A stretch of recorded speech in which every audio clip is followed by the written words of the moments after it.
All right, go ahead. I'm ready. Ready, Shane? Yes, sir. Your Honor, at this time, and I know that we've had previous motions on this matter to exclude this witness, but at this time the defense would request a mistrial.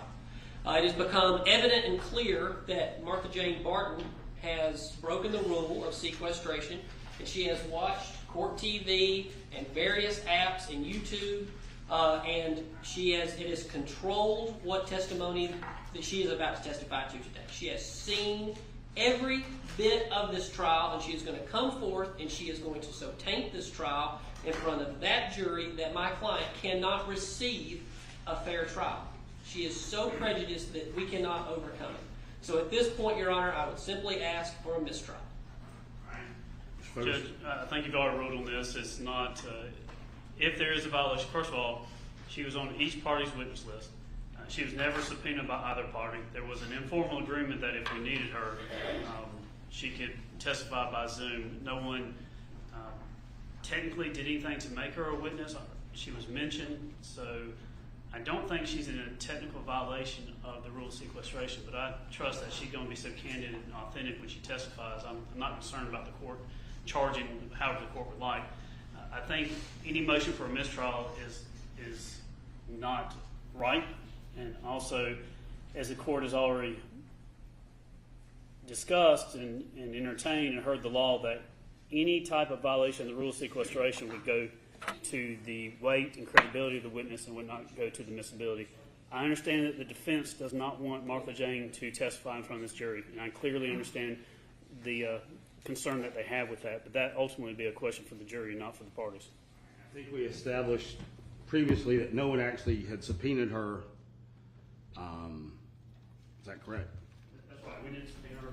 And no one, and no one specifically gave her any instruction on what she could or could not do as far as watching any of the events.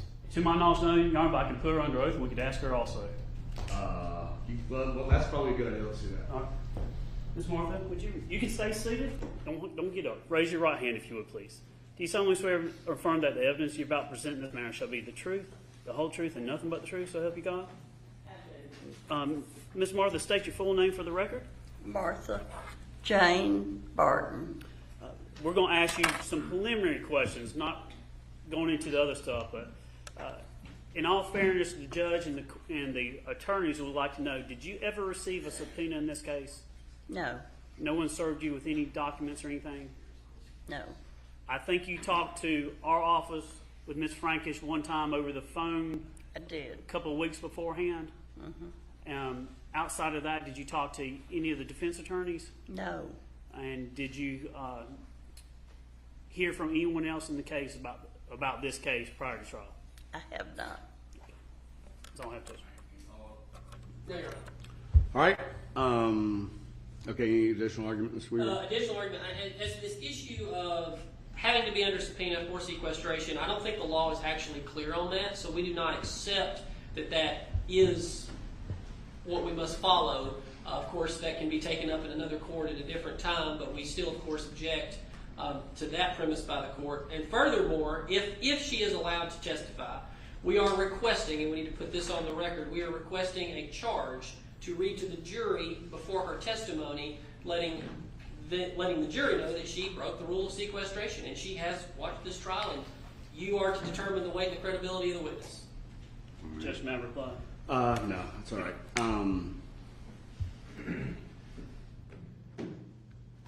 She was a potential witness, a named witness, but was never served a subpoena. It probably would have been best for her to receive some instruction to not watch the proceedings, although I don't know that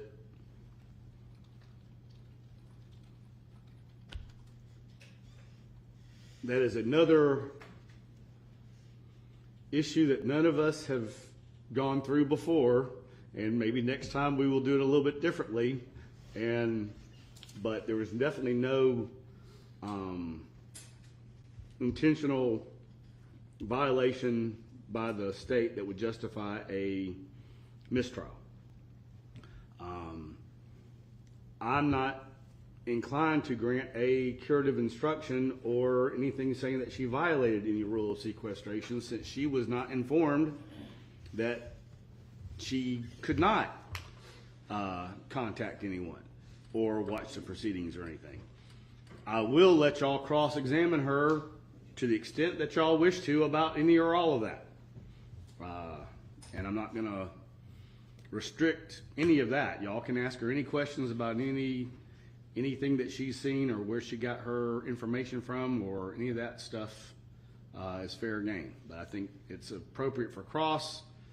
Y'all can ask her that she knew that she could potentially be as a witness, and that whether or not she thought it was a good idea to watch it, or any of that kind of stuff, I think is fair game.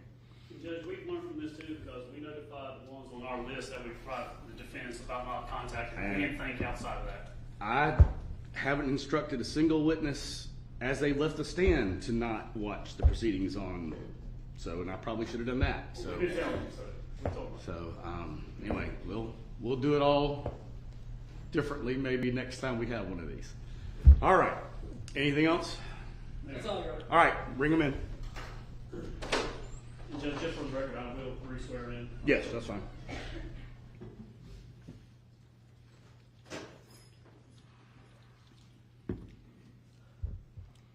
And ma'am, you can just scoot up just a little bit. You don't have to lean into the microphone. It'll get you if you just stay about that distance. I mean, there's a Bible over there if you want to use it on the corner. Oh, okay.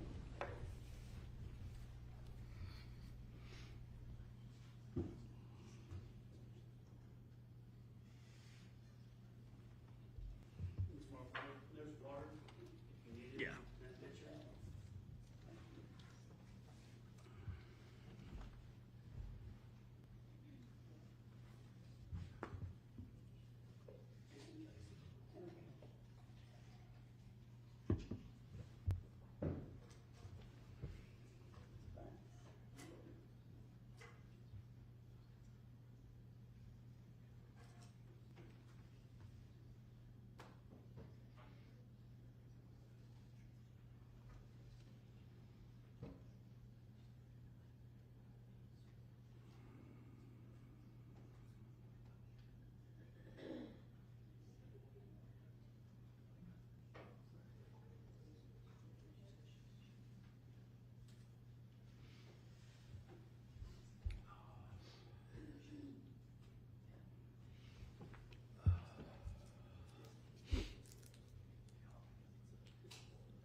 All right, Mr. Focus, go ahead.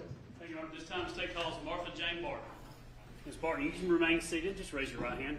Do you solemnly swear affirm that the evidence you're about to present in this matter shall be the truth, the whole truth, and nothing but the truth? So help you God. I do. Put your hand down. Ms. Martha, I want you to get comfortable. I'm going to ask you a bunch of questions, and when I'm done, the defense counsel is going to ask you questions. I think it's going to be Mr. Ray that's going to ask questions. If you can't hear what we say or anything like that, just let me know, okay? Okay. Tell this jury your full name for us, please. Martha Jane Barton. And spell your name for us, if you would, please. B as in boy. A-R-T-O-N. And don't give me your address, but tell me the city you're from. Tullahoma, Tennessee. You're going to have to spell Tullahoma for us. Tullahoma. Ms. Martha, tell the jury about how big of a city Tullahoma is. It's about 18,000, maybe a few more. And how old are you today? 84. 84. How long have you lived in Tullahoma? Practically all my life. Do you consider it your home? Oh, yes. Now, if I asked you how many people in Tullahoma you know, how many you think you know? Well, not as many as I used to, but I'm sure to come out. I worked at a bank, the same bank, for over 53 years. And growing up there, I know quite a few. And if I don't know the person, I probably know their parents and grandparents. Now, Tullahoma, how many stoplights and things like that? They have big stores, little stores? We're growing.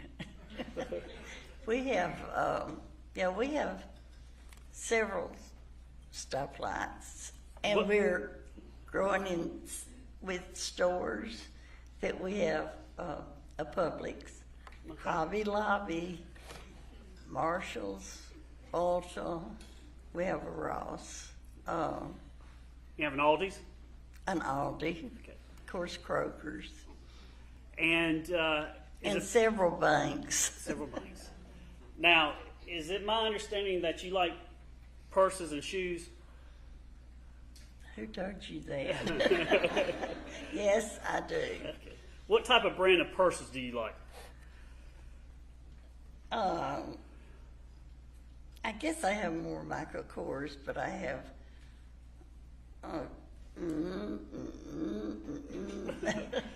You have a lot.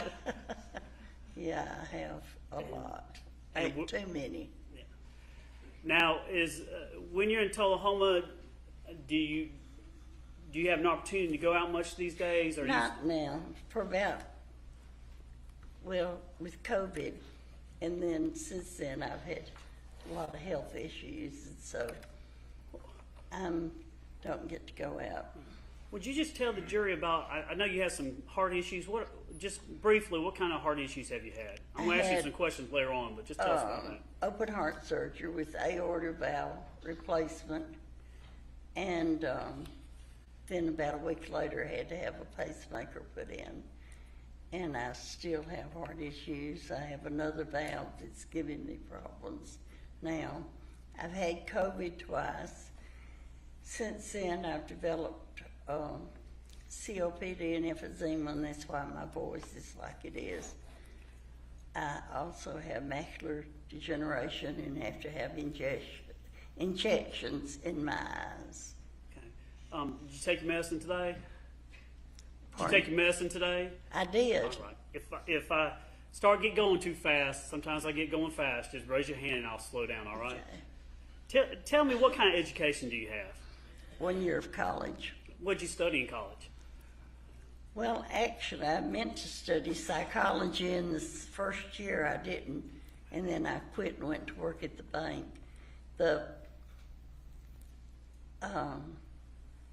We were neighbors to the people that back then, they owned the bank. And so one day I was in there, and the president of the bank asked me if I'd like a job.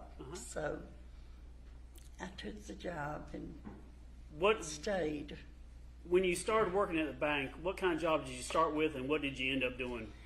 Oh, well, back then you started posting accounts.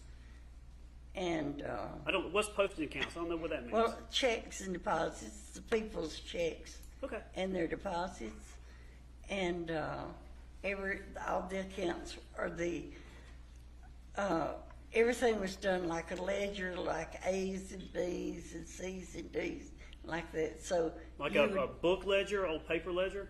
Oh no, you had a cardboard, a heavy piece of paper that you'd put down in the machine, and so you would put in the checks to take off and add the deposits. And then I went from that to running the proof machine, which A proof machine? Which proves the work that goes through. Okay. Then I started as teller. Then I went to being over all the tellers and over the vault. Went then to doing just CDs and IRAs. And then the last, I think, 16 years, I was a branch manager. Okay, you managed the bank? Did you enjoy that? I did. Did you like working at the bank? I did. I like being with people. Are you a people person? I am. Now, did you work, you said 53 years at the bank? Is that pretty much the main place that you worked? I started out at the old building. They built a new one. And then after that, I went down to the branch. So actually, I worked in 3 different buildings. How many people kind of were employed when you started, and how many people did it grow to the bank? Oh, we started out with probably 10 or so, maybe 12. And there were over 40 when I left. Did you know them all? And I did. That's how I know half of Oklahoma. They had worked at the bank at one time or another. They come in and see you. Now, do you go by Martha Jane sometimes too? Mostly Martha. Yeah, Martha Jane's fine. Okay. Now, I've heard that you go by something else. I was just told, Ms. Monica told me this morning, I think I caught it yesterday when we were talking, but do you go by Marty also? Marnie. Okay. Is that, how do you distinguish when someone calls you Martha Jane versus Marty? What does that mean to you? Martha Jane is the people that I knew a long, long time ago, family. Okay. When my nephew was born, and he just turned 59, and his mother and daddy referred to me as Aunt Martha, or Aunt Martha Jane, he started calling me Marnie. And so really for about 13 years, his sister wasn't born until he was almost 13. And he wouldn't let anybody else call me Marnie. He said, she's my Marnie, not yours. So then when his sister was born, he let her call me that. And so then, well, Roy and I had already married, and then when the grandchildren came along, I insisted that they call me Marnie. Now, has some people referred to you as MJ? You ever heard that? Mm-hmm. All right. I'm going to probably call you Miss Martha, if that's okay. It's okay. All right. What church do you go to? Church of Christ. How big is that? How big is the congregation? About 175. And is this a church where it's a lot of family and people you're related to? No, Okay. a few, but not really. It's church family. At one point, did Rusty go there? He did. Yeah, we know who Rusty is. So Yes. I'm going to refer to Roy Barton Jr. as Rusty. Mm-hmm. Now, when it comes to your health, did you have to have some surgeries, open heart surgery? I did. In How many of those? 2014. In 2014? Mm-hmm. Where'd you go to get that done? St. Thomas, Nashville. How'd they do? How'd they do with that? Was it good? Oh yeah, it turned. Yeah, And except for having to have the pacemaker put in. But your day-to-day life is now kind of the same since you're retired. You just try to take it easy. Very. No, you don't set an alarm clock. Now, Miss Martha, are you senile? I hope not. How's your memory these days? Well, I went to my doctor about 3 months ago, and I thought I was having trouble remembering names. Uh-huh. And these were people's names that I had known years ago, and I'd think of them. And so when I went in, I told the nurse that I wanted some memory pills. And she said, well, he'll give you a memory test. Well, she actually did it. And it was 30 questions. And he came in the room and he said, Martha, why did you want that? You aced the test. So I said, well, I can't remember names. And he said, well, you're not around people. And these were people, I said, I was paid to remember names. And he said, well, those were people that you were in contact with every day. So he helped my feelings. Good. I want to talk about your late husband. Okay. And I know I like to talk about it. I know you do like to talk about Mr. Roy. So let's talk about Mr. Roy. Roy Barton Sr. If you would, just tell the jury when you met him. What year was that? I had known him. My sister had worked with him several years before.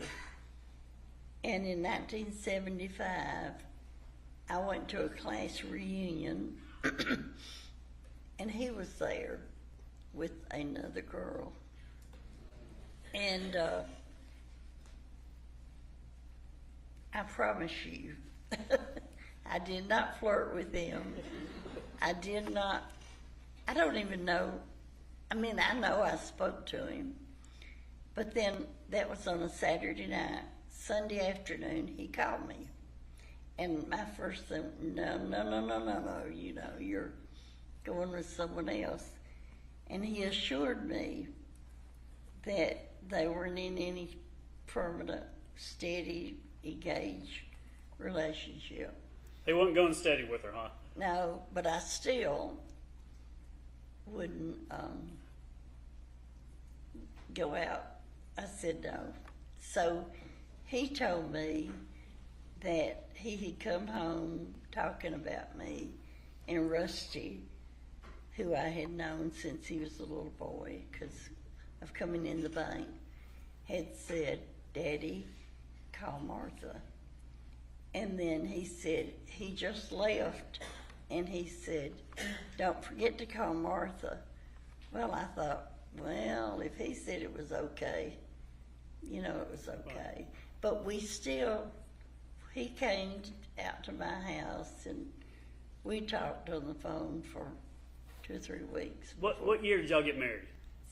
We married in 75. 75. How old Oh, was yeah, when we got started, he was very pushy about, he proposed, and How long were y'all married? almost 39 years. And how old was Rusty when y'all got He married? was 22 or 23. And did Rusty live with y'all in the beginning? He did. And Rusty is he, I guess technically your stepson, but are you close to him? I am. Do you love him? I do. He's been very good to me. Are you? How's it going to be when you have to talk to him again? I don't know. Not looking forward to that? I'm not. Now, I want to ask you some questions. Melody Walker Farris here. Do you see her in court today? I do. Do you love her? I do.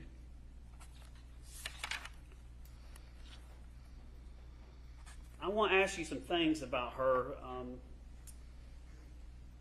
But can you tell the jury, I think you described it as you were from a small family. What's that mean when you were from small? When it relates to how you say Kay Walker and Melody, how's that work? My mother only had one brother, and my daddy didn't have any brothers and sisters. So mother's brother had one daughter who was Melody's mother. That's Kay Walker? Kay. All right. She was my only first cousin. And we were very close. Very, very close. I loved her like a sister. Was there a time that you and were living and Kay and Melody came to the house and lived a little bit, or not in your house, but did Kay live with your family at some point? No. And was there a time that even when you were older that you would spend time with Melody? Oh, yes. When I first started working at the bank, well, I didn't marry until I was 35. So when Melody was born, I was 20. And then when they moved to Nashville, the bank would be closed on Thursday. So very often I would go down on Wednesday night and stay on Thursday with them, and sometimes even go for the weekend. Miss Martha, do you like Willie Nelson? I do. When's the last time you saw Willie Nelson in concert? When Melody came and took me to see him in Atlanta. Do you remember Or what year Alpharetta. that? Remember what year that was?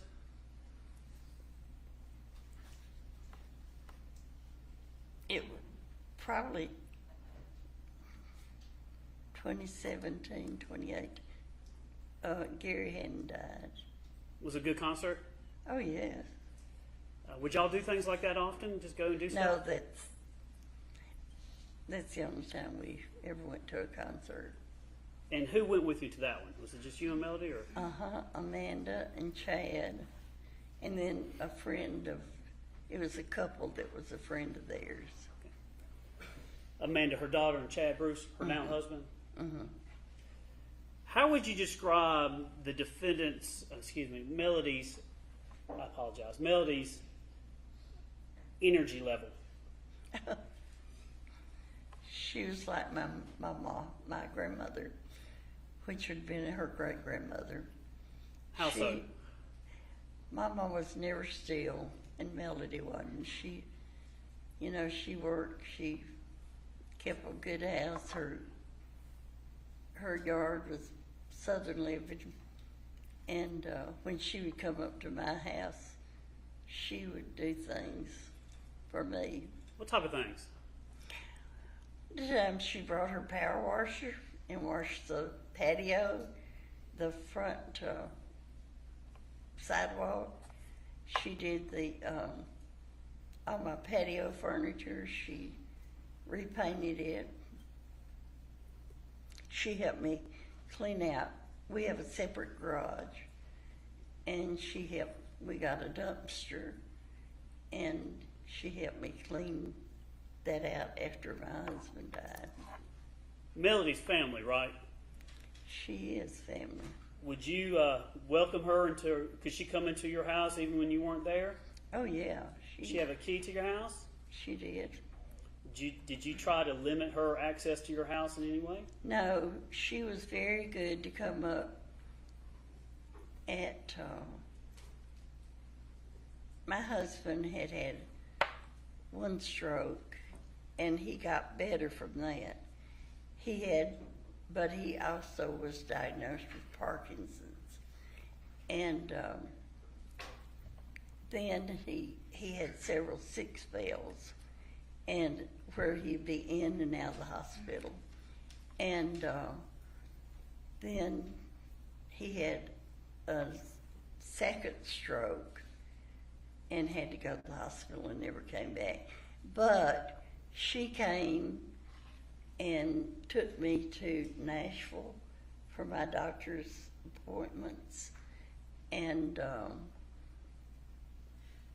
my cardiologist in Tullahoma arranged for me to have as many things done in Tullahoma as I could.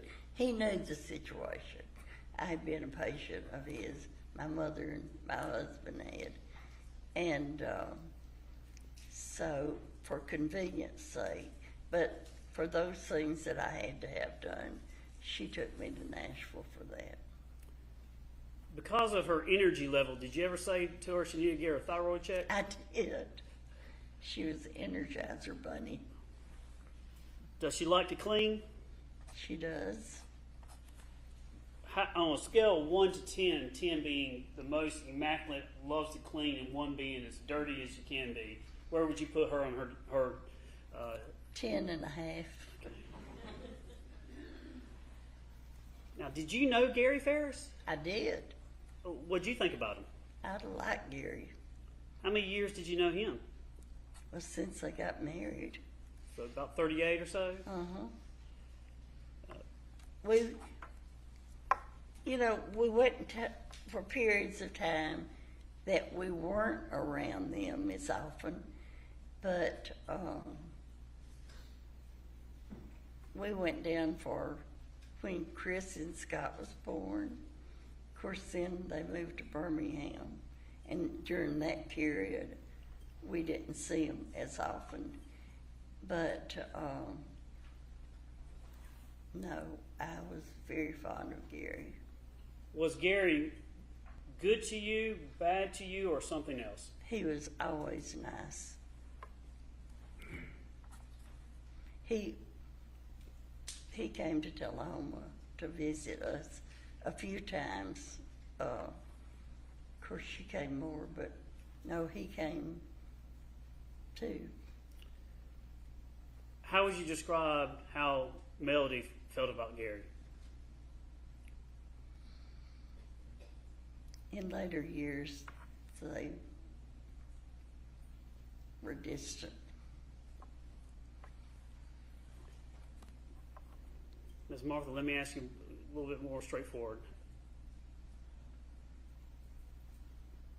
How would you describe the word, what would you use to describe her heart feelings towards Gary at the end of their marriage?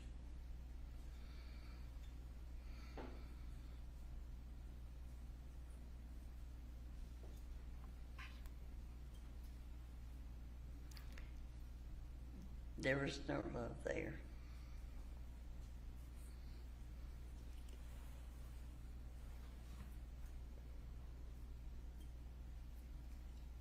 When Melody would come see you in Tullahoma, would she stay with you or somewhere else? She stayed with me as far as I know. How much did you see her interact with Rusty? I didn't. When Roy was in the hospital, there would be times that he would be sicker and she would, with my health, this was before surgery, she would say, you going home and I'll stay. And a little while, and Rusty would be there. Did you know about them? No. And I'm not going to ask you anything more. okay.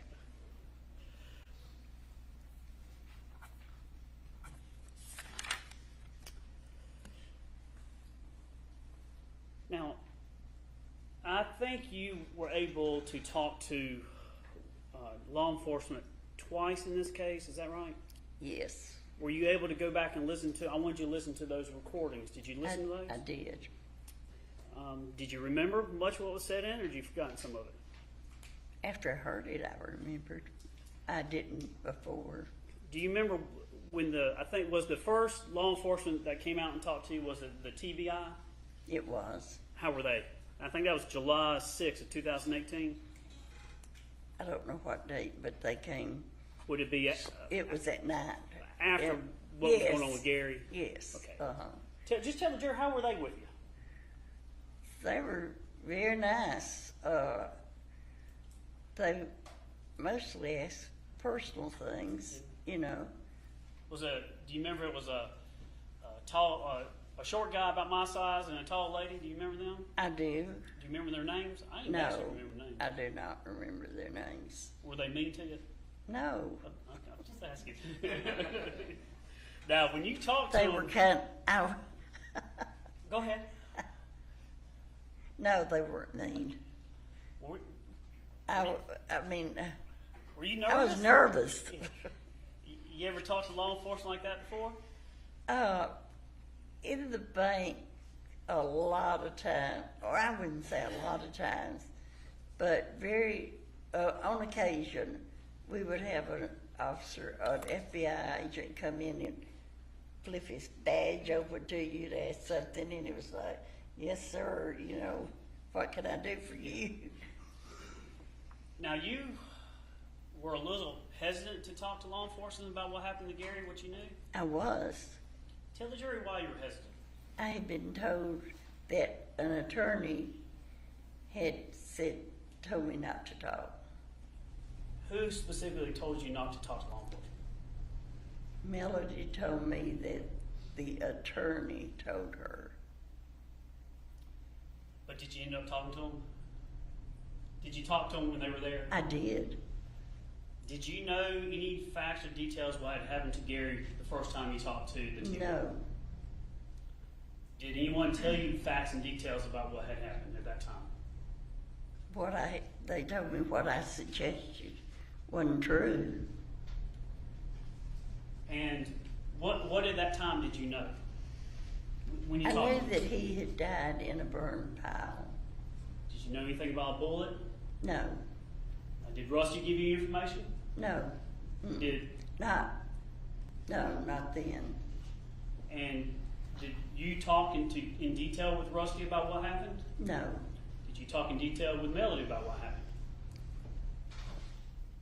She would not really in detail.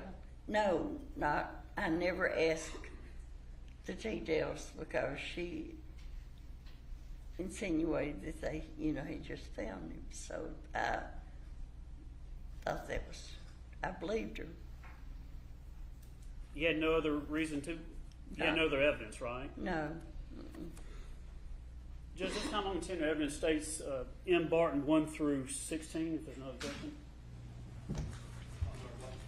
All the exhibits. 1 through 16. All right, amen. Ms. Martha Jane, I'm going to put up on this is something that you provided us very recently. Can you see this? Can you read it? Let me give you a.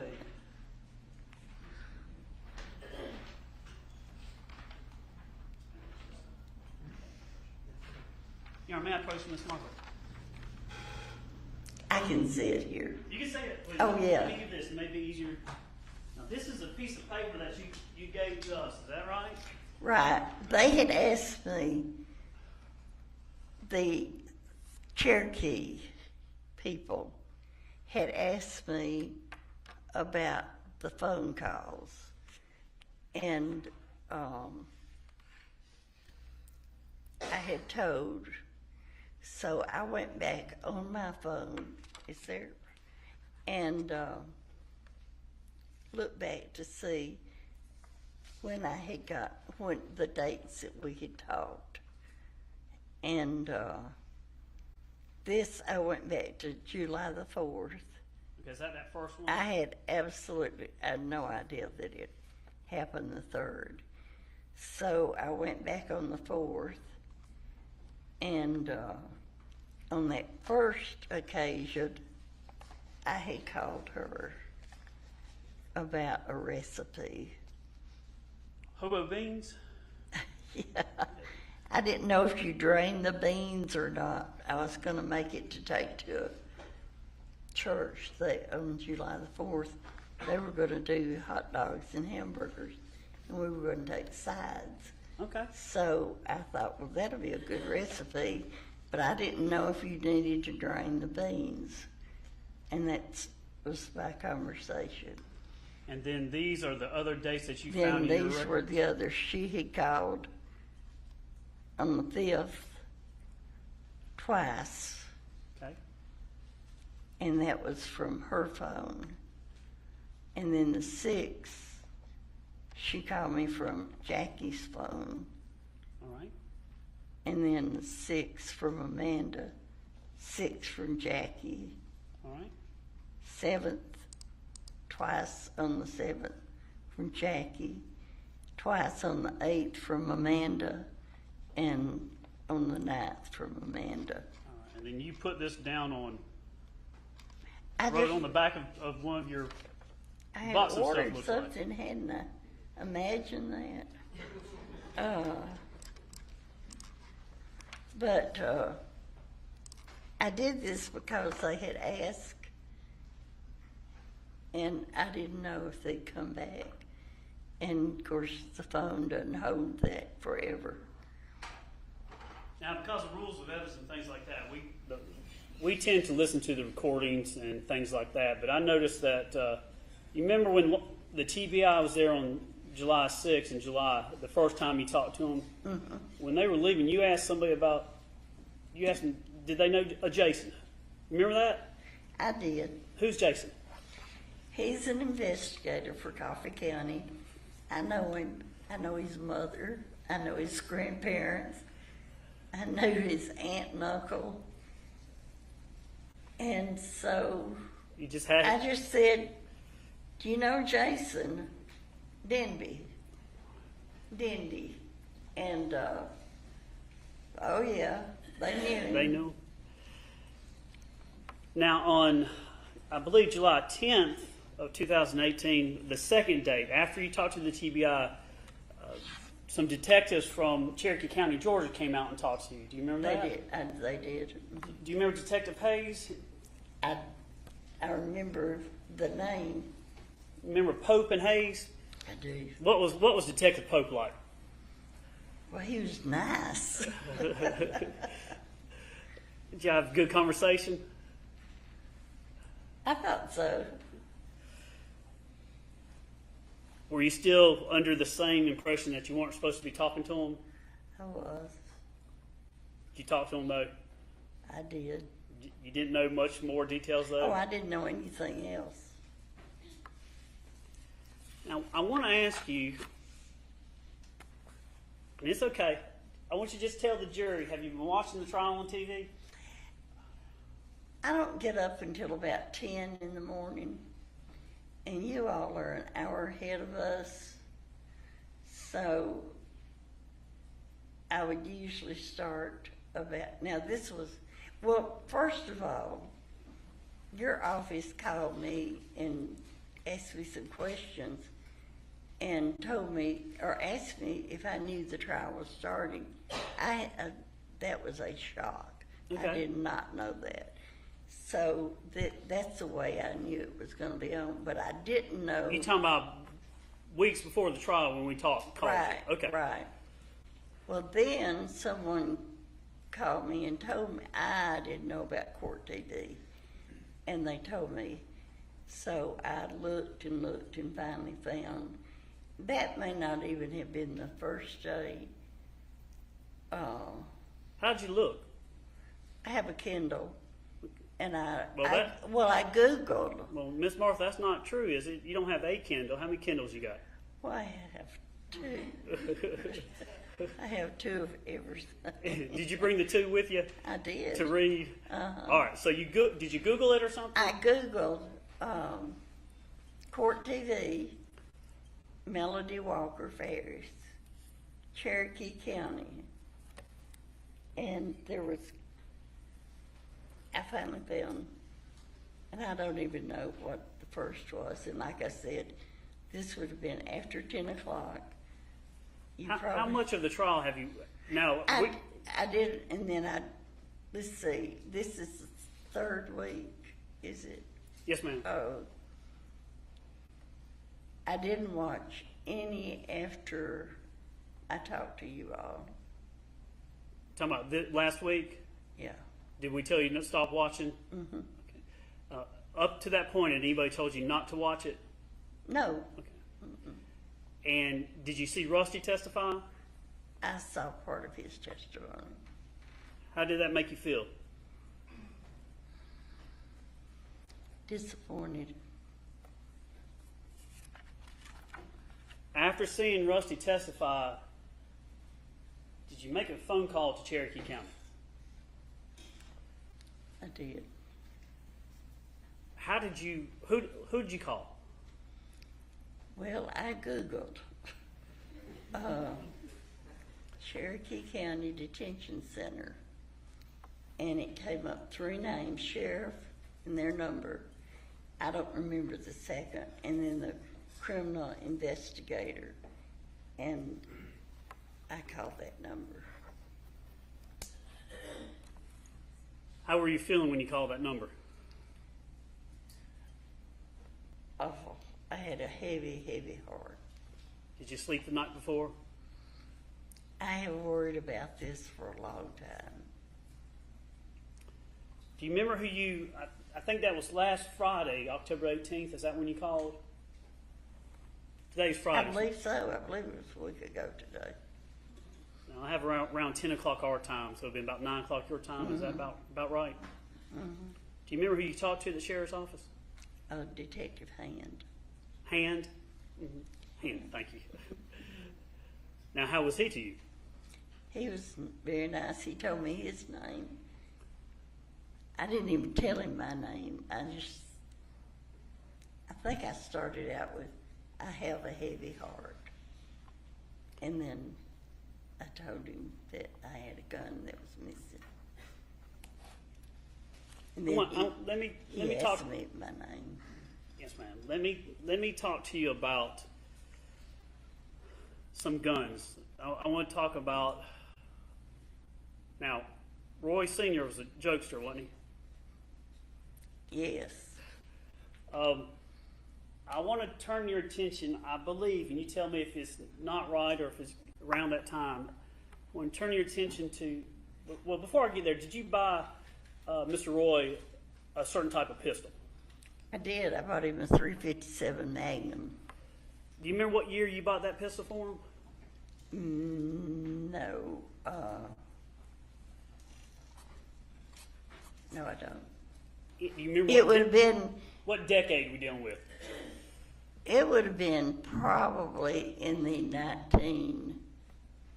early 80s. Okay. You remember where you got it from?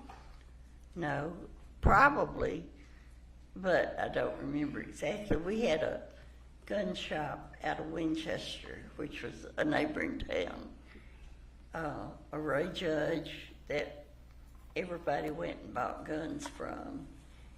And so you men have a way of hinting and telling what you want. This was the second gun that I had bought there for him. And the first, I got my uncle, Melody's grandfather, to go with me to buy a Remington. I should know, I knew 1100, I think. You dove hunt with it. Okay. And you can skeet shoot with it. Now, did Mr. Roy like to hunt? Oh, yes. Yes. What kind of hunt did he like to do? Well, turkey, dove, deer. When he was growing up, squirrels and rabbits. Did he and Rusty ever go hunt together? They did. He went to, they dove hunted every year. They deer hunted, turkey hunted, and then they made 3 trips to Canada, black bear and caribou. You told me yesterday, I think, well, first time was yesterday, the first time you and I ever met in person. Yes. Mm-hmm. And was I nice to you? Was I nice to you? You were very nice. And you told me about Mr. Roy had a long shot one time. What was that? Oh, it was over 600 yards for a caribou Where was that at? You remember what country? in Newfoundland. Now, at some point, now I want to turn your attention to, I believe, maybe 1979 at Christmas. Mm-hmm. Going back to Mr. Roy being a kind of a kid or a jokester, did you get a unique Christmas gift that year? I did, Was Rusty there? yes. First of all, tell us how you would celebrate Christmas with a different family. What was y'all's procedure? Christmas Eve, we celebrated with Roy's mother and daddy. And then on Sunday before Christmas, we would celebrate with his children. And then as they had grandchildren or had children. And then on Christmas Day with my family. And this particular year,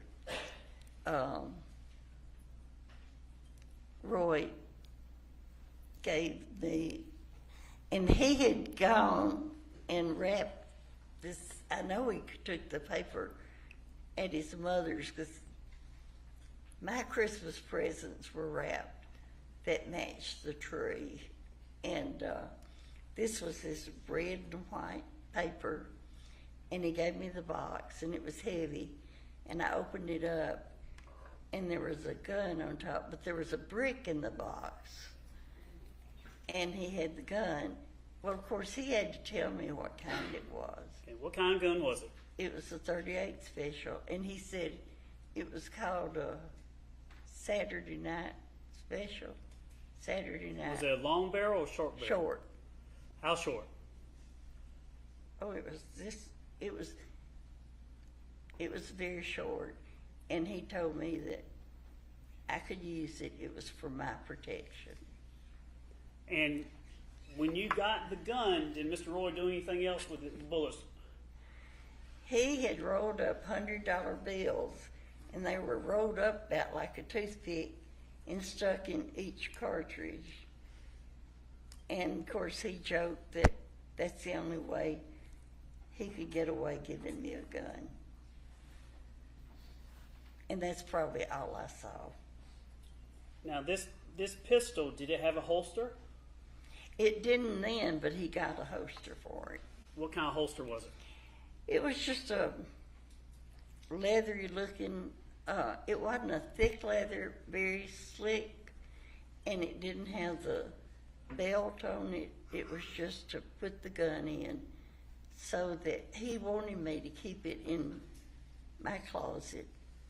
In our bedroom, his closet was on his side, mine was on mine. And he kept his .357 Magnum in his and wanted me to keep mine in mine. And I never did touch or hold it. I kept mine under my nightstand the where no one 38? could see it. You talking about the 38 pistol? Uh-huh. But the holster was a leather holster? It was. Miss Martha, you said Mr. Roy kept his gun on his side in his closet? In his closet. When you called law enforcement, you told them this information you're telling us now, is that right? Yes. I had to look it up because I didn't know. Tell them how you described your closet. Fibber McGee's, and you all may not know, it was an old cartoon, and if you open your closet door, you're liable to get hit in the head with something. Now let me go back. Your husband, ma'am, I'm sorry, when did he pass away? 2014. And Mr. Roy did he get sick around that time, or is it a little before? The day that I went to Nashville to schedule my surgery, he had a second stroke, and from that time on, he was either in the hospital or nursing home. And would you have to go to doctor's visits and things around that time too? Mm-hmm. At some point after Mr. Roy passed away, did Melody come up, or during that time, was she helping you go to a doctor's appointment? She did. Was she staying with you during these times? She did.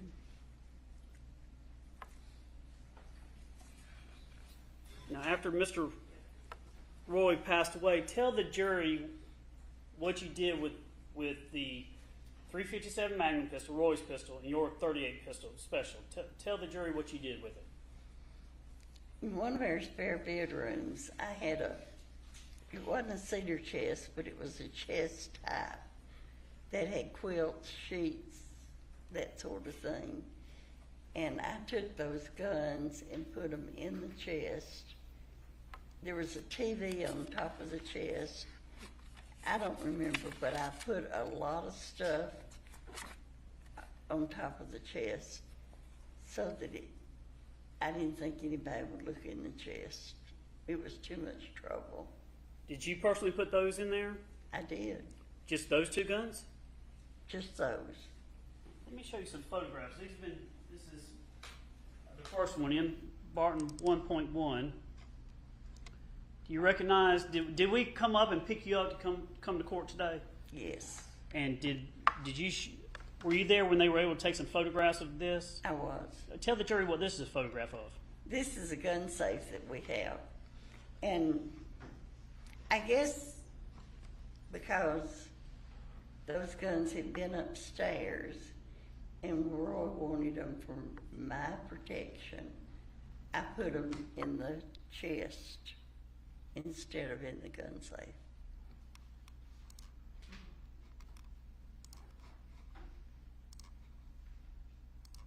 This is photograph 2 for you. Did you also find some 38 special ammunition? I did.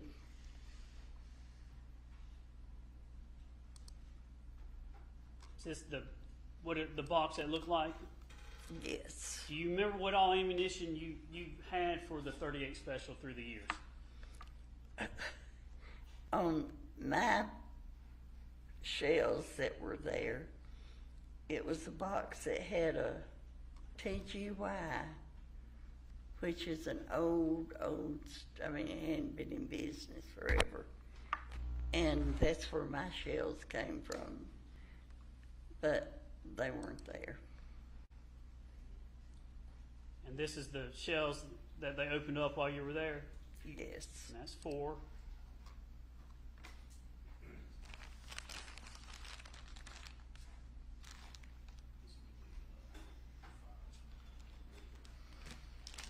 And then this is Ms. Barton. In Barton 5, those are the box of shells? Yes. Judge, I think I've tendered all those in, but I'm going to tender 5 in too. All right. Objection? No. Submitted. Then 6, did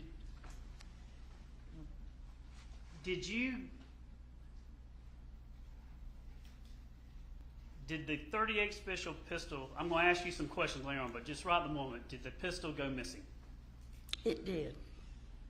Did you start looking for things in your house? I did. How much did you tear your house up and things in the house looking for it? Oh, I knew that it was only upstairs. And I looked everywhere. Closets, dressers, chests. Do you have how many, you don't have any children, ma'am? I don't. But you have a niece and nephew are close to you? I do. And then, is it Jennifer? Yes. Did she encourage you to look before you came down here for us? Yes. Did you go back and look through the house again? We did a complete search. Does Jennifer love you? She does. She want to make sure you look through the house? Yeah. Now she this is... even said, she called and said, how did you know it was a 38? Well, Roy told me.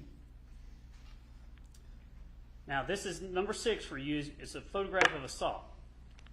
See that? I do. Do you know whose sock that is?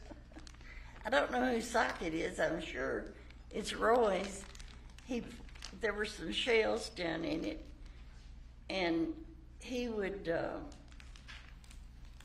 course, he had 411 hunting coats, and hunting, he had a backpack and everything else that you could imagine for hunting. Did you find anything in his pockets in the hunting clothing? Yeah, I found that, and peppermint candy. He was so afraid he'd get a coughing spell that he'd always carry peppermint candy with him. Judge, I'm tendering evidence in Barton 8, which I thought previously to, just for the record. All right. Any objection? No. All right. Submitted. And Ms. Martha, this is the sock with the bullets that you found in there. Right. Did you find any other ammunition for a 38 special in your house? No. But you said some were missing? Were some bullets or ammunition missing? Mine that went with my gun. He bought me a box of shells to go with my gun, Okay. and they were missing. So it's not those box of... No, because it was. Do you remember the that brand of the one? TG&Y, which was in the mall, and he just went there and bought the shells for me, but they weren't there. Do you know what brand they are? No, I didn't know. These are the bullets that you found in the sock in the photograph 8. 9 just to safe again. All right. What is this one? That's a 357 Magnum. That's Roy's gun. Yes. Now, in this photograph 11 for you, Oh, no. No.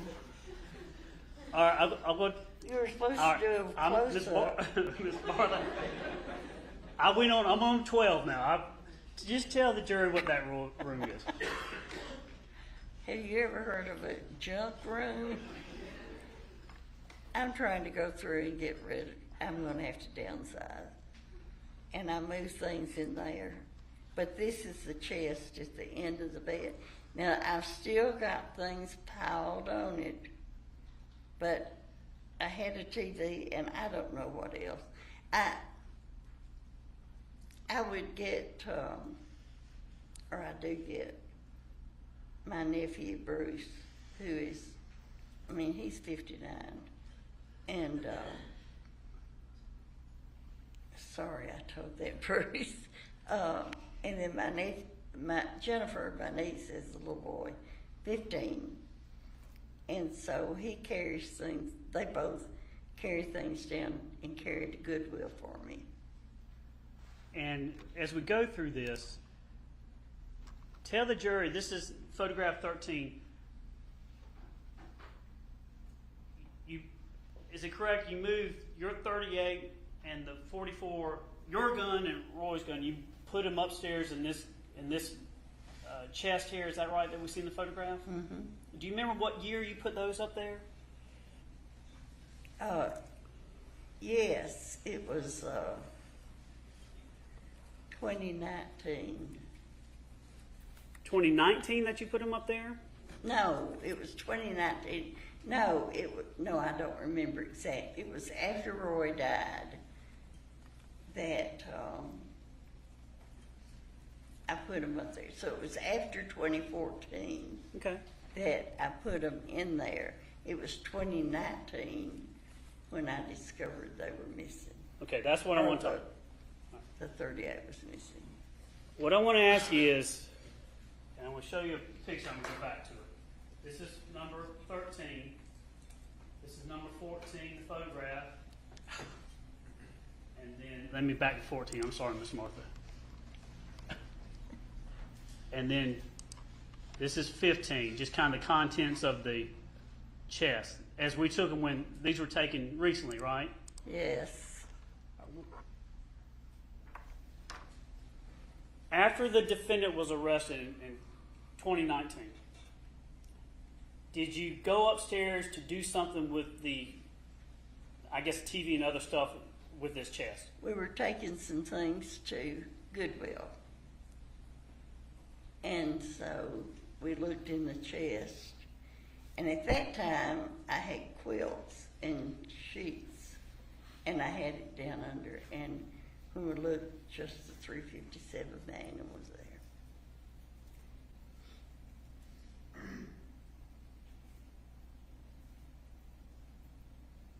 You said, was there a moment that Melody, before she was arrested, before everything happened with Gary, was there a time that she was at your house and you told her where some things were in your house?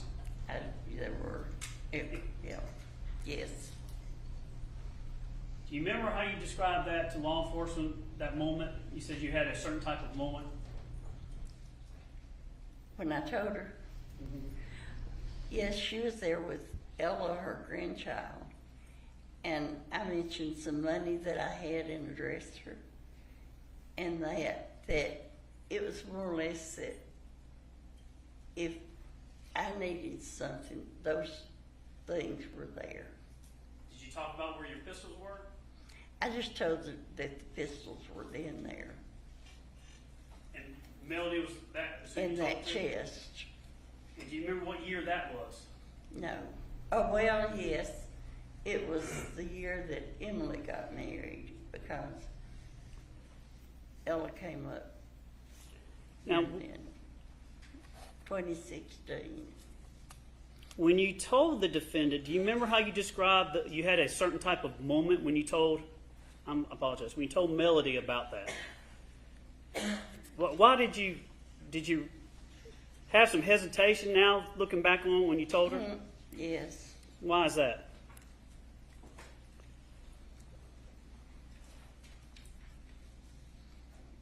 Well, it's gone. I don't even know why. Melody and I were very close. She had come and done things for me during this period of time. And before that, she was the only child, baby in our family for 5 years. And my parents divorced when I was in about the 7th grade, and we moved in with my grandparents, who were her great-grandparents.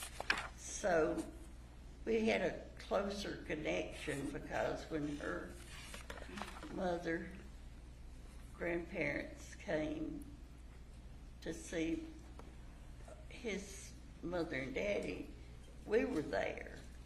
So we were very close. Did you have In fact, her grandfather gave me away at my wedding. Now, outside of the defendant, I think you said Ella, did you tell anybody else where your pistol was? No. Specifically in that chest, did you tell anybody? No.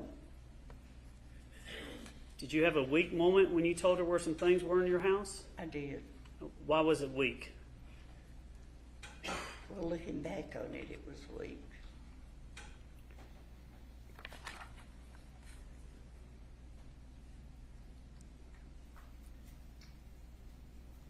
After you were watching Rusty testify, did you hear him and me ask him about guns in your home? Yes. When you heard that, what did you think? Boing. I hope they. Well, let me ask you this way. When you heard that, did you start thinking about the gun? I thought you would call me. When the two different officers came to question me, they never, well, you heard the tapes, they never asked me if we had any guns. And that was kind of surprising because they seemed to know, about us. But No one had asked you about No, any missing pistols? After hearing Rusty testify, did anybody know you were calling law enforcement? no, they didn't. It was, no. I just picked up I picked up the Kindle and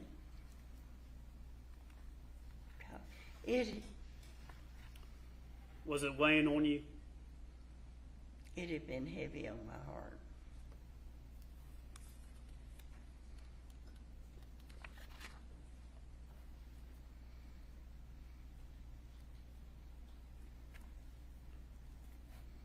Did you feel like you just had to tell the jury about it? I felt like it was the right thing to do. Judge, I might just have one more.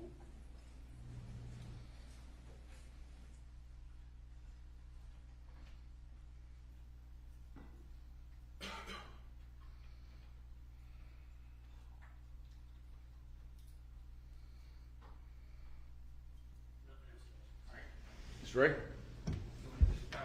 Yes, please. Ms. Parker, you just said that it was the right thing to do, right? I did. Okay. But you knew that gun was missing for the past 5 years. Oh, You just testified it was 2019. yes, from, when I broke my arm and got out of she was arrested when I was broke my arm and foot. I just asked you, 5 years later is the right time. I was trying to figure out how long it'd been. Okay, 2019, yeah. Okay. That's when it's the right time to let people know that the gun was missing. Right? It had, Right? yes, Okay. I After you've watched a 3-week long jury trial. did watch it every day and all of it. Okay, let's go through. Who all did you watch? Did you watch Scott? Part of it, Okay. How about Chris? a little bit. Jenna? Who? Jenna? No, I didn't see that. Emily? I saw part of Emily. How about any of the experts? Dr. Atkinson, Who was he? medical examiner? I saw part of him. How about the GBI agents that tested the bullets? I may have seen that one. Okay.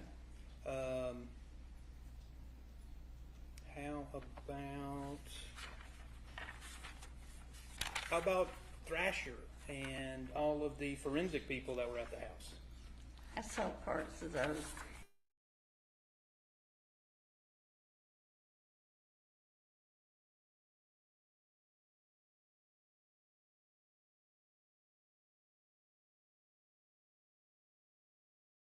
Back to some of this. So, in 2008.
Let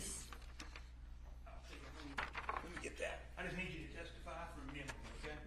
Oh, okay. If I need to refresh your memory, we will. But you talked to Melody while law enforcement was actually at their house, right? No.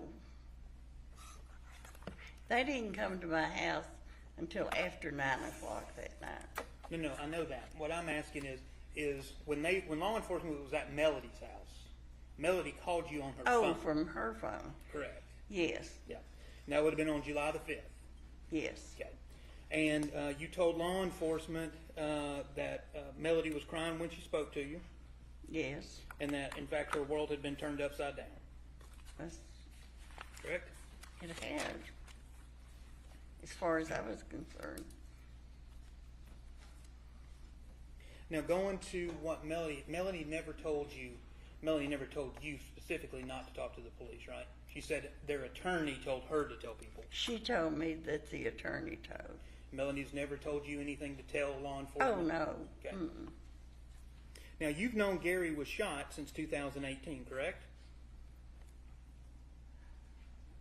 And she said, yes. When I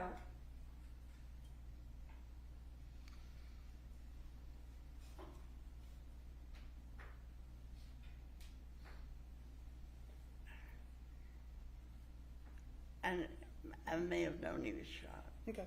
Let me, just because you kind of on the fence. Now, I'm going to show you, this is not a certified transcript. This was prepared by the district attorney's office. What I want you to do, I'll point to a line. Okay. And this is where your testimony was. Now, the first thing you're going to want to do when I show it to you is start reading it out loud. I just Okay. need you to read it to yourself, okay? That's right, you said testimony. Is this a preliminary or is this an interview? No, this is an interview. Okay, so it's not testimony. Oh, sorry. Right. I meant transcript, I think. Yes. So, not a certified transcript. So, ma'am, so you see M. Barton, that's you up here. So if you read from there down to there. Just to myself. Yes, ma'am.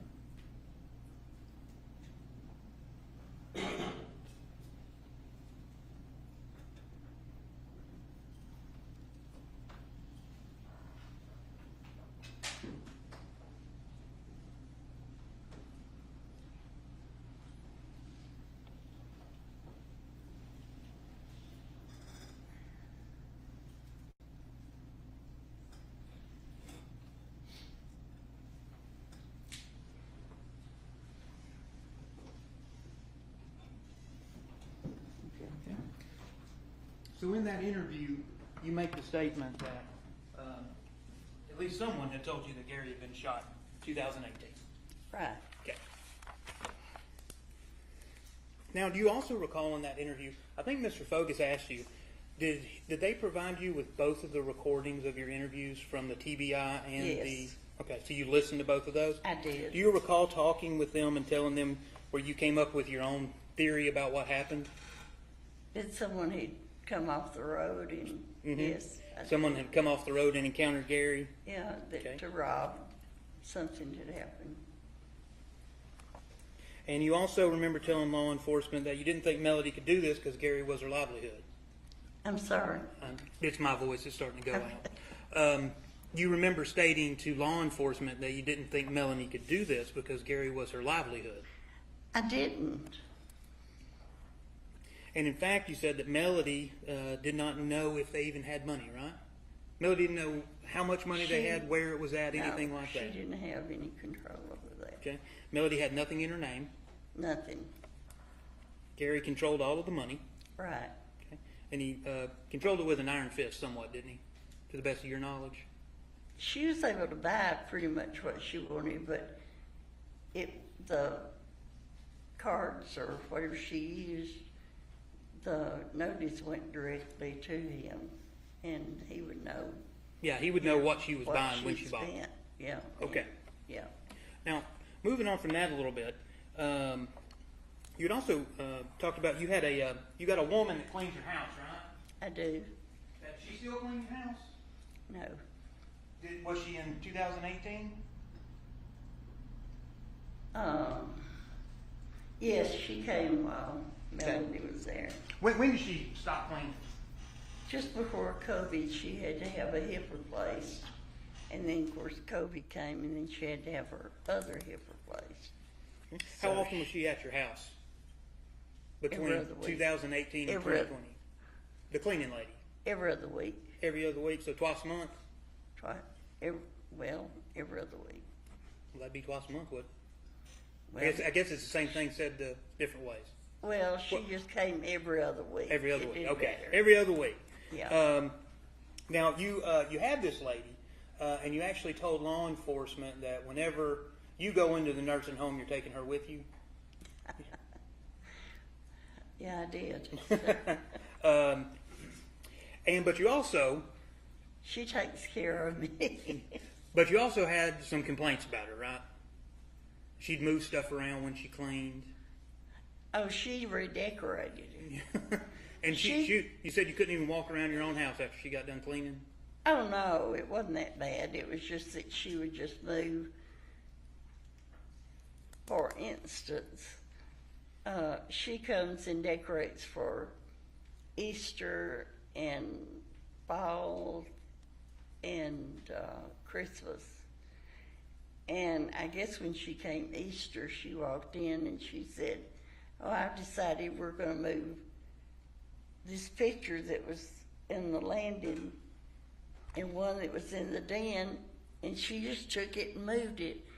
But she cleaned houses for the wealthy people in Tullahoma. Mm-hmm. They had a lot better taste than I did. And she knew, and I never complained about what she did. Oh, no, I understand.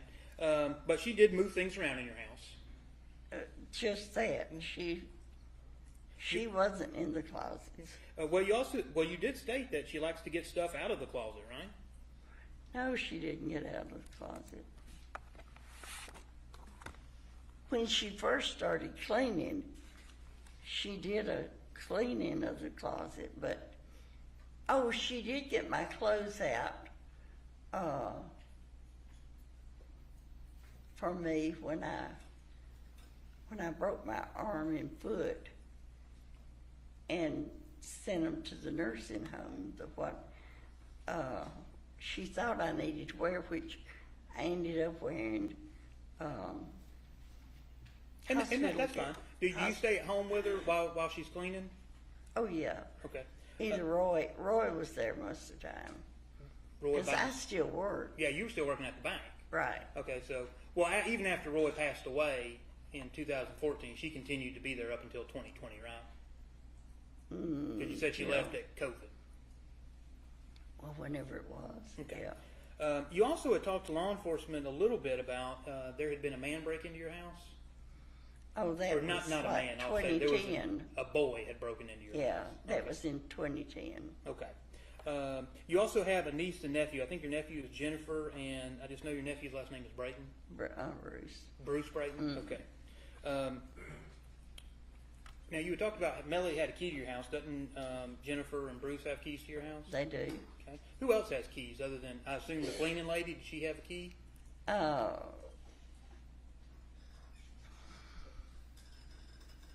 I guess probably did. Roy was always there.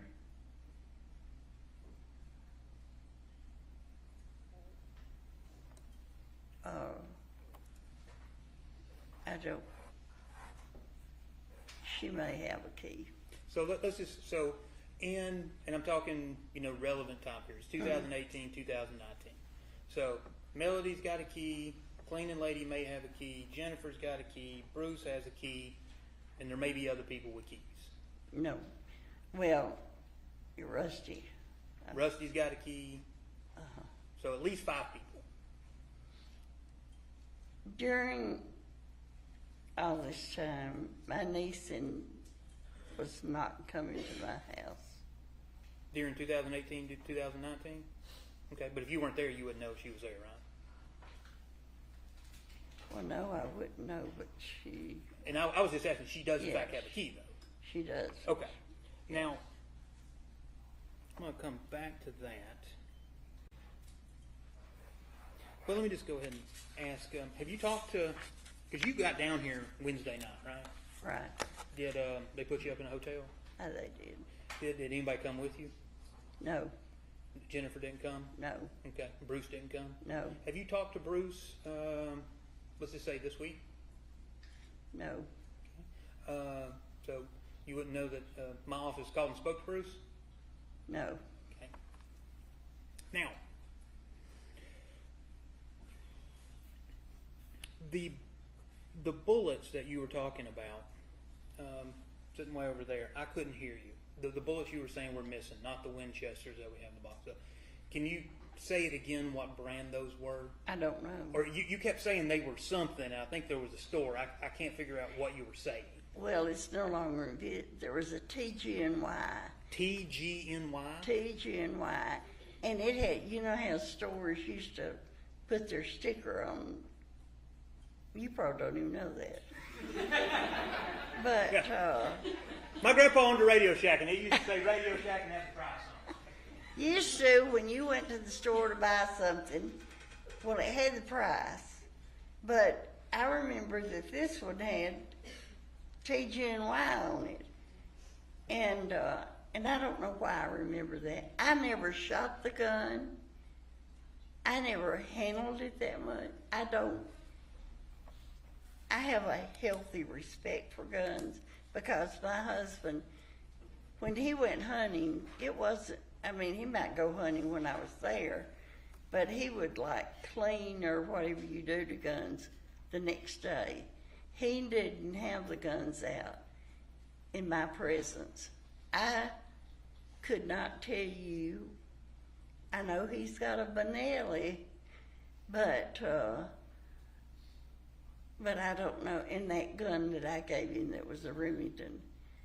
But in that 357. But now, honest to Pete, if I hadn't just seen it, I probably wouldn't even know what that thing looked like. The gun?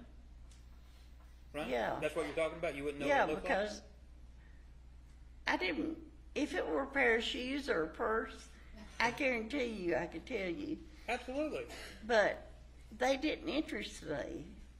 I didn't handle them. So I basically, just knew I had one. you just put it away, put it in your nightstand. Well, it got moved around, but eventually you put it in your nightstand drawer and you just went on about your business. It wasn't in the drawer. It was underneath on the floor. Okay, yeah, underneath. But the it was, nightstand. my nightstand is where you had to get down under it to slide it in. Now that holster you had talked about, you said it covered the whole gun. Mm-hmm. It did, and Well, Allison, can you stand up? Is it a holster like this? You know that the whole gun's in, I can't see that far away. like that.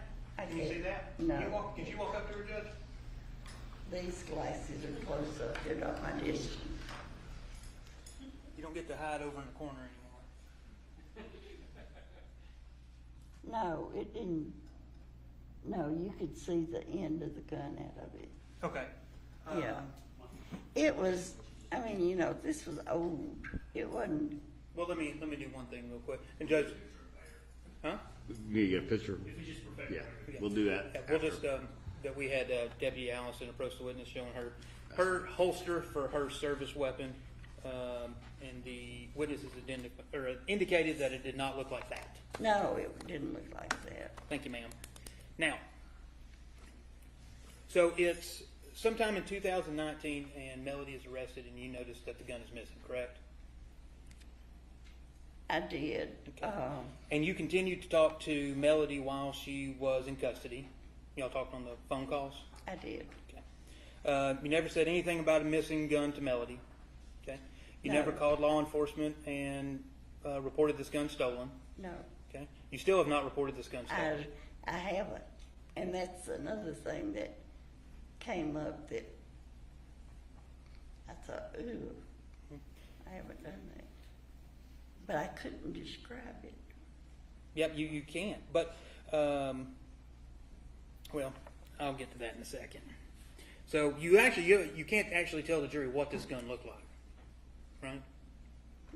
We got to say it out loud because he's got to be able to hear you. Oh, no, I can't describe it. Okay, can't describe it. But for some reason you remember it's a 38 special. There were other people that I've told that I got a gun for Christmas. And then I've told that I have a 38 special. I mean, I've told that before I found out it was missing to someone. Okay. What do you still have a receipt for this gun? No. Do you have any Well, I don't even know where he bought it. Do you have any photographs of this gun? No. Now, going to your testimony, because remember beforehand I was asking you about what you had seen. Where are you watching this? You said you watched it on your Kindle, right? Mm-hmm. Okay, so you're watching on the Kindle. Are you watching like YouTube? Like the YouTube app? Well, part of it, sometime it would come up YouTube. And then part of it was, you could see that civil. And it was just like, It just shows it. Yeah, that's what they zoom into when we're not in court. but the YouTube wasn't like that. It had a little man down in the corner. That's what I'm going to get into. I'm going to show you a picture. Okay. So, you have not seen this photograph, and I'm going to show you. But what I'm going to ask you is because you had told law enforcement that there's a man, little man, I think that's what you said, little man in the corner that's got headphones on. Yes. All right. And I'm just going to show you and see if this is the man that you saw. No. That is not him? This. Yes. Yes, this is a man. Okay.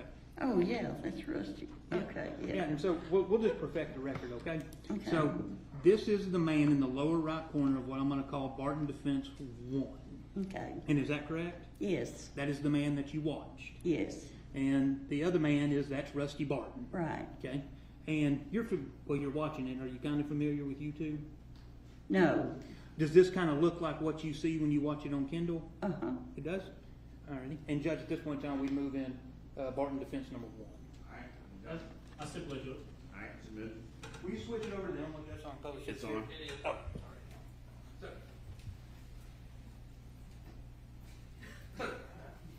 So, ma'am, this is, yet again, this is what you're watching. right? Mm-hmm. When Rusty was testifying. Yes. Now, did you watch Scott, Chris, Jen, or any of those people on this same YouTube channel? I don't know.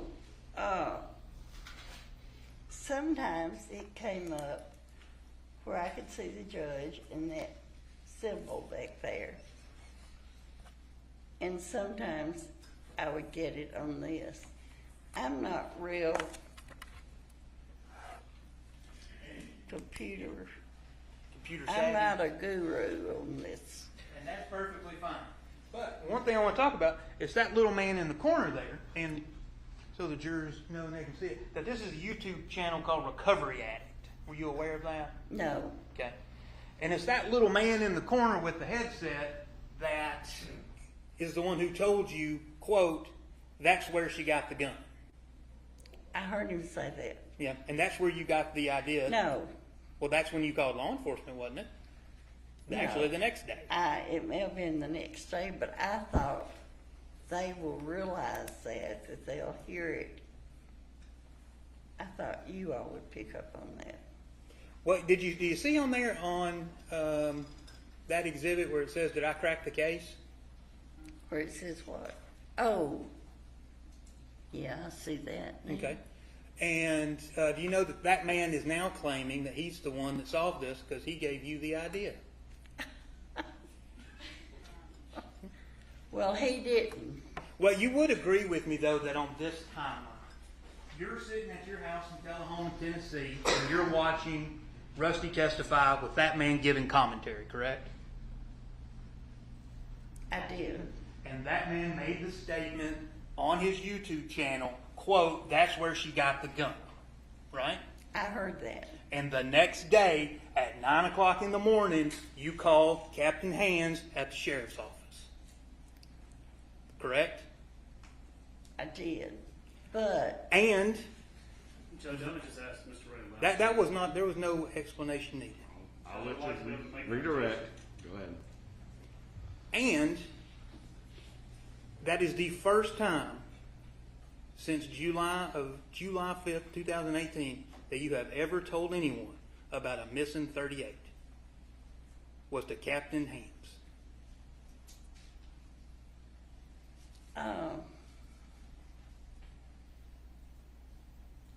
No. Who else have you told?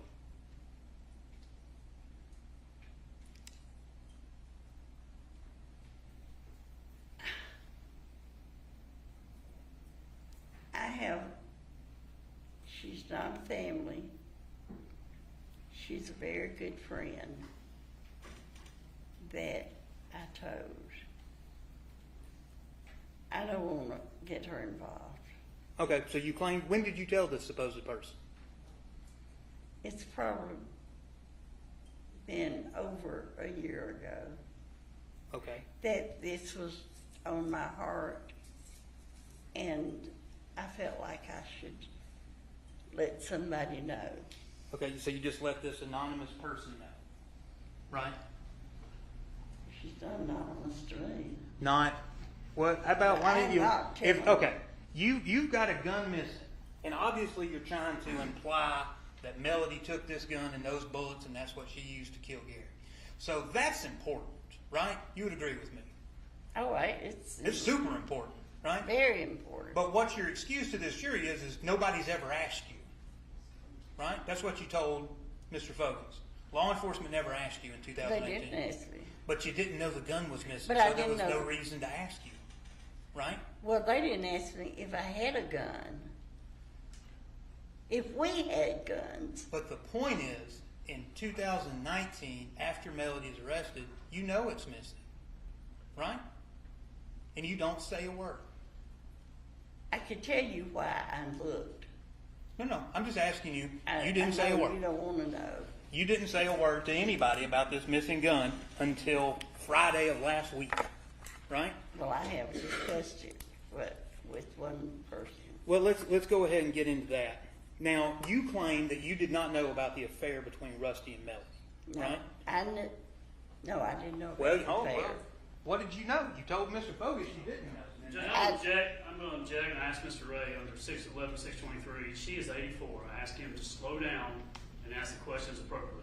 He's got to run across, and I think he's inappropriate. I'll slow him down. Ms. Barton, you testified with Mr. Focus, you didn't know. And so I just asked you if you knew, and you said no, well. So did you know or did you not? I did not know the affair was going on. Okay. Well, what else were you going to say? That I knew that they talked too much, and I talked to Melody about that. That you thought they talked too much? Okay. That she was still a married woman. And obviously, you're not, if this is, in fact, the first time that you learned about the affair, you learned about it while your stepson was testifying on live TV, right? Unfortunately. And along with, does the little man that you watch that makes these comments during the trial that you're watching, did he ever say anything about the affair that you recall?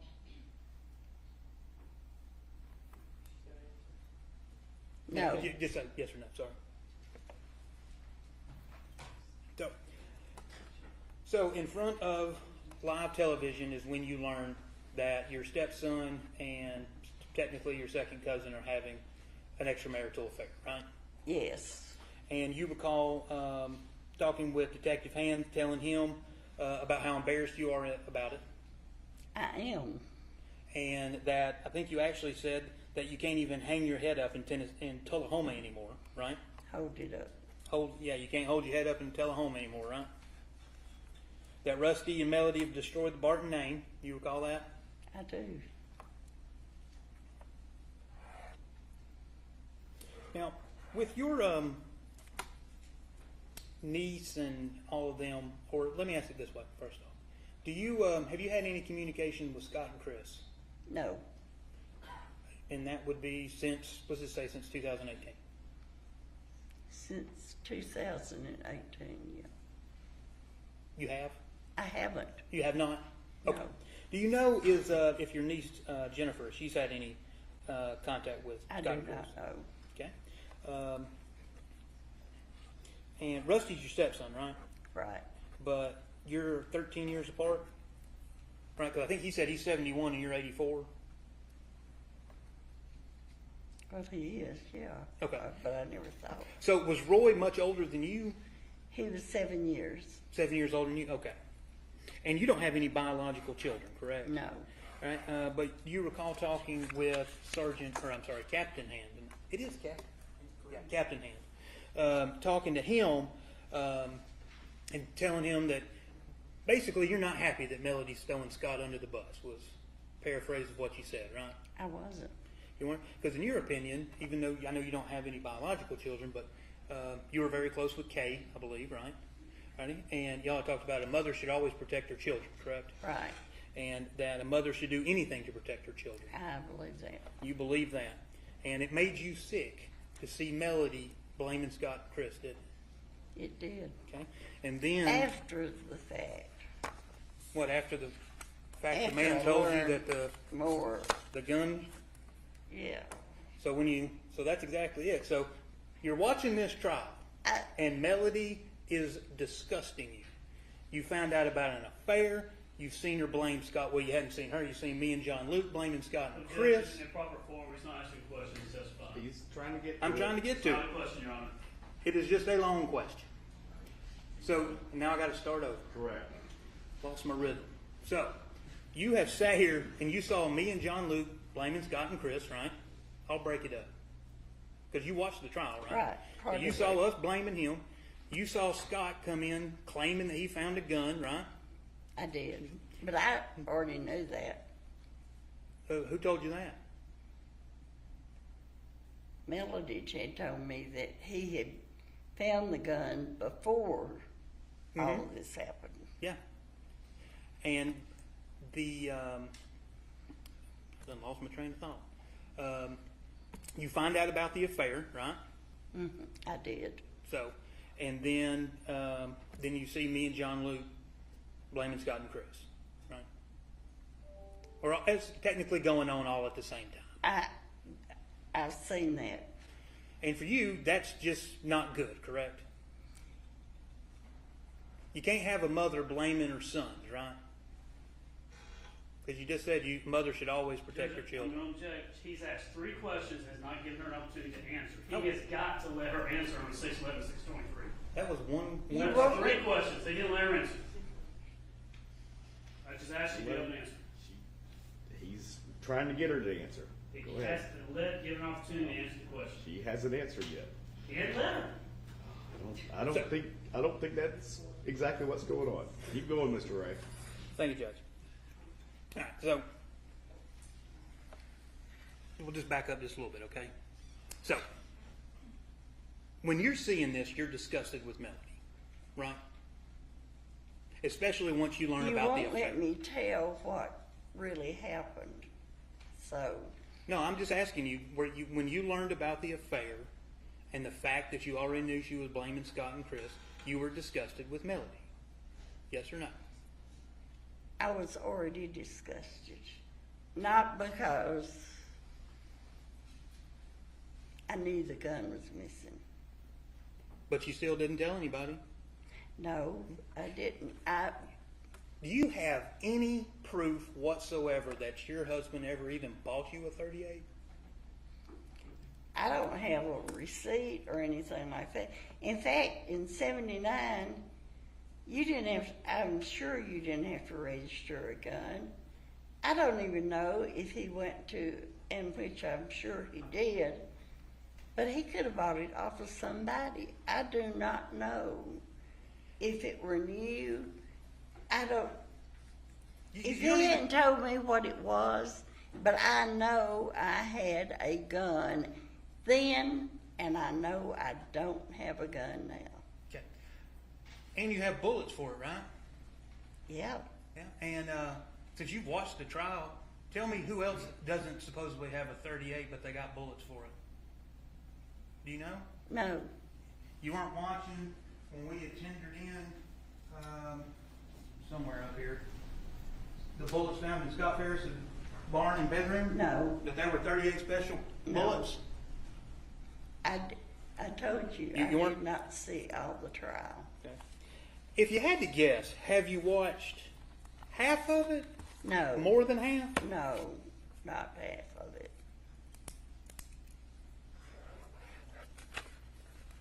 Just 1 second, Judge.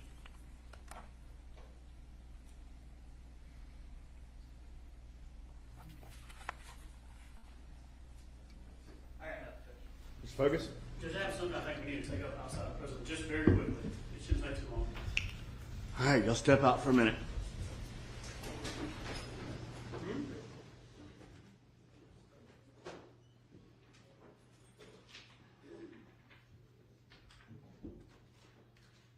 Does the witness need to step out? No, it's Judge, may we approach over here?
Let me let things settle down and I'll come back. What we want to do is outside the presence of the jury, because I don't know the answer to this, is at least 2 times when Mr. Ray was asking you questions and you responded by saying you don't want to know what the answer is. Tell me what that answer is. When I broke my arm and foot and I was in NHC, that's when Melody came up there, and that's when she was arrested. Rusty came in and told me that afternoon that they had arrested her and that Gary was shot with a gun, he said, just like with a .38, and you have both of those guns. I did not know that a .357, well, I said, what? 2 guns, because it just floored me. And I said, what 2 guns? And he said, your .38 and the .357 Magnum would shoot a .38. So then, that was in July.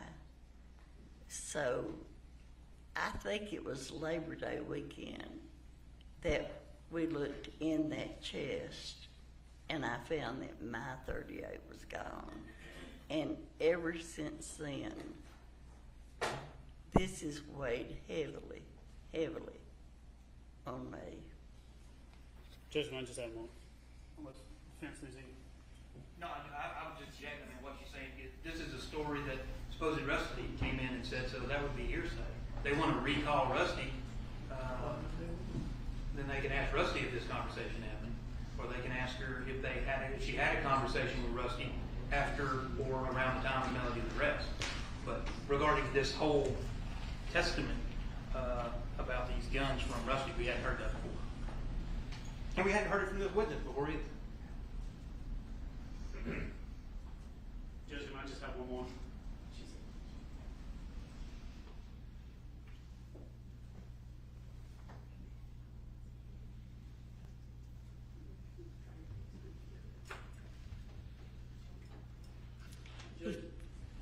Ms. Moore was with us yesterday. I don't remember her telling us this yesterday. Ms. Moore said that she did. I remember her saying that the 57, that the 44 Magnum can shoot, or 357, excuse me, 357 can shoot at .38.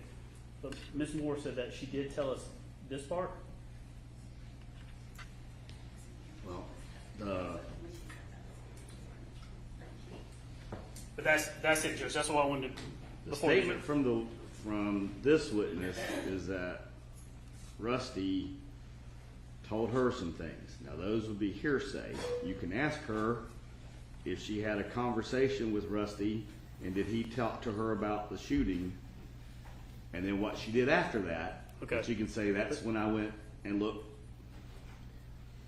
But not the contents of what he said. Correct. Right. And then if you want to get into the content of what he said, that would then, it still would be hearsay even if Rusty if y'all brought Rusty back in to testify to it, but May I you say- don't say anything yet. But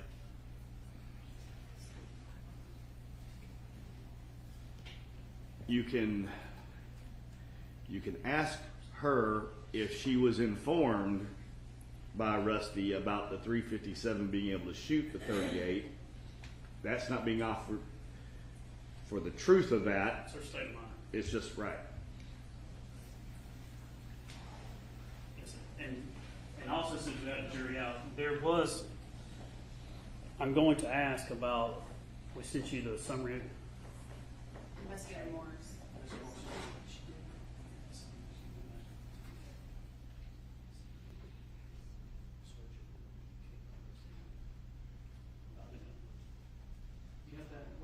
It's right. It's Monica's summary, the investigative summary.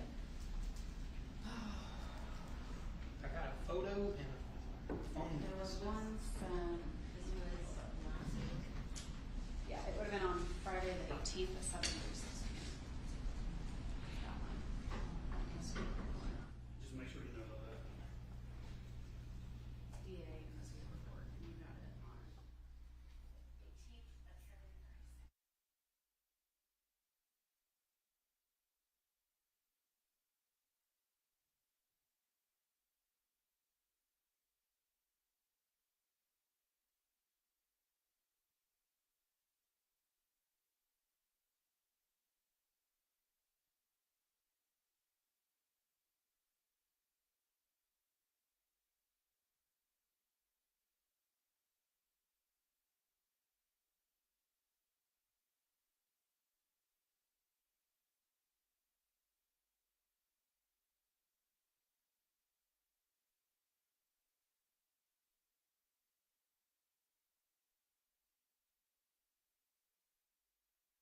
witness heard Oh, about. yeah, I mean, like, if you're just gonna ask her, be like, didn't you tell Kay that the gun was missing? And then I'm gonna stand up and I go, that's weird, you told the only person that's dead. I'm ready, Judge. Okay. All right, bring him back in.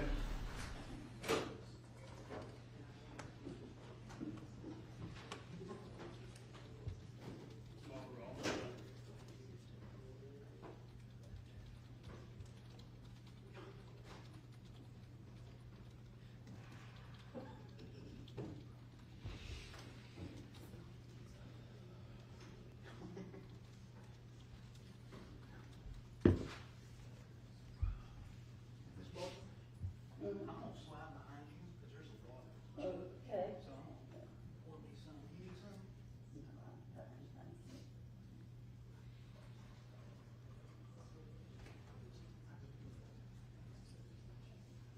What is your bottle?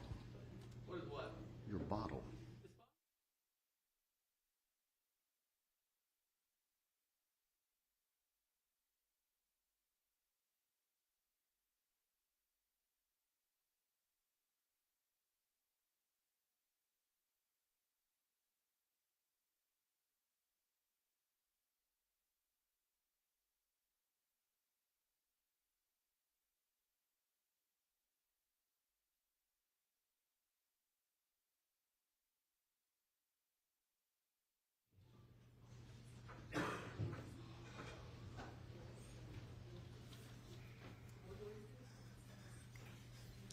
All right.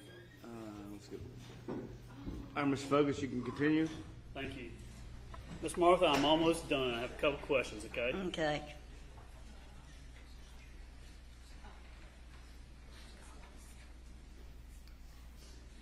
We're just figuring out how to do that. No, you're fine. Okay, I didn't know if it was this or, that's all right.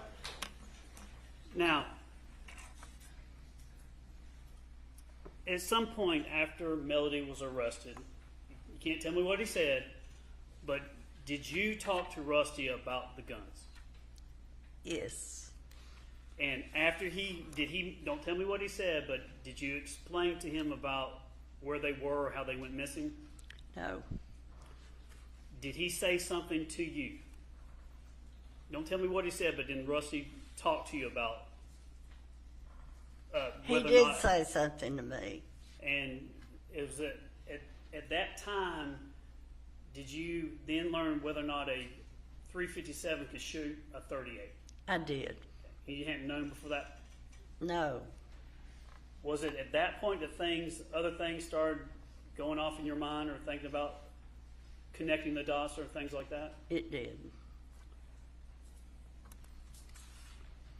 Now, don't tell me her full name, because I know she's a friend. I don't want to get her involved per se, but tell the jury the lady that cleans your house. What's her first name? Oh, Polly. What's her first name? I'm sorry, I didn't. Polly.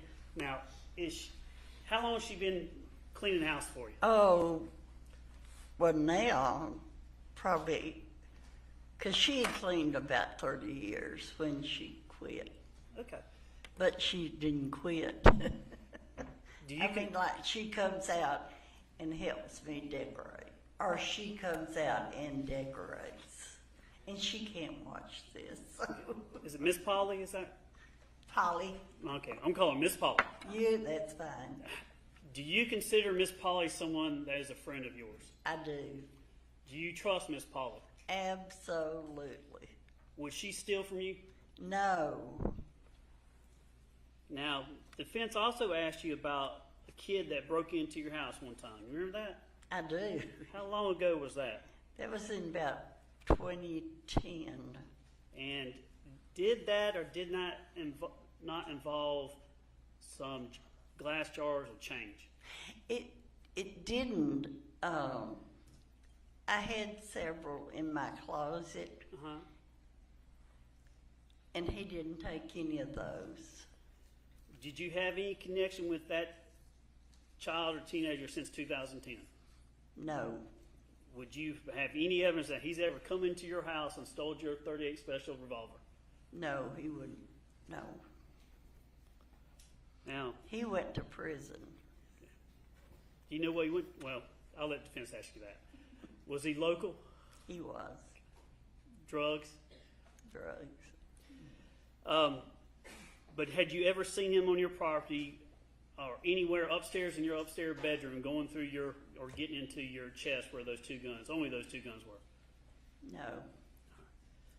Ms. Martha, I'm almost done. Now, counsel asked you whether or not you told anybody about the gun. You didn't. You said you told a friend. But did you tell Kay Walker anything about the gun?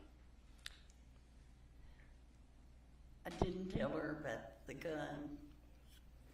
I told her that I had had Bruce to come out and take some things to Goodwill, and that we had gotten in that chest.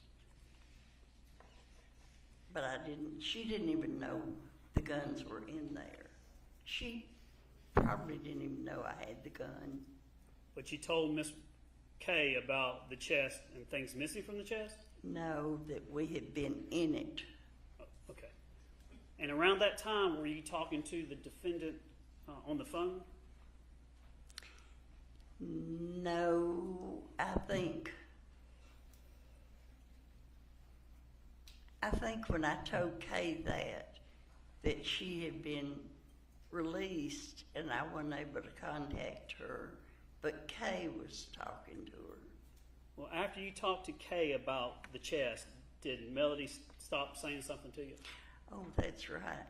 I did talk to her because she never told me she loved me again. Nothing further on. Just a couple things, Judge.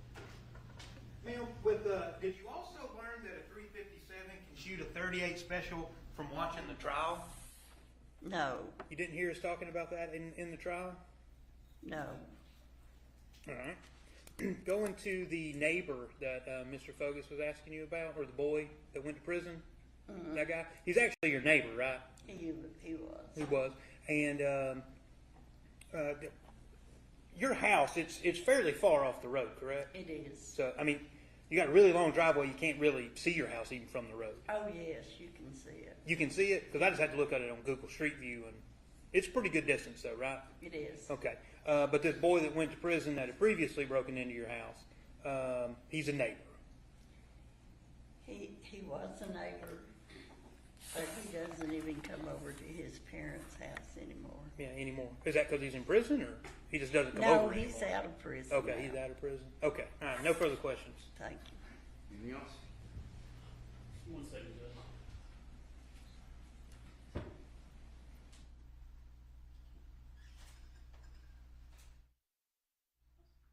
Excellent question. Sometimes people have to help me. I forget things. After the break-in with the neighbor, the young kid or the teenager, however he was, did you check to see if your guns were missing? Yes, we did. They weren't. They were still there? They weren't missing. The jars of coins weren't missing. He took a lot of my jewelry. But your pistol was still there? Oh, yes. That's all, Judge. Last chance.